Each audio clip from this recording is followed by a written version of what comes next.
প্রিয় দর্শক দেখুন, ব্লেন্ডার জার রেডি করেছি।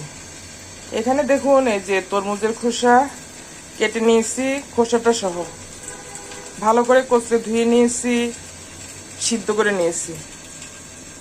বেশ কিছু পরিমাণে তরমুজের খোসা আছে প্রিয় দর্শক, এগুলো আমি ব্লেন্ডার করে নেব।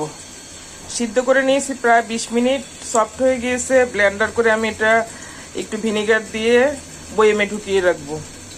এটা আমি মাংসে ব্যবহার করতে পারবো, মাছে ব্যবহার করতে পারবো। প্রিয় দর্শক,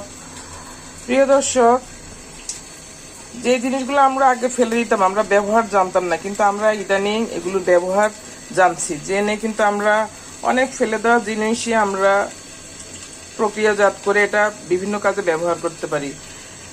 আর ফলের খোসার সাথে সাথে ভিটামিন থাকে, তাই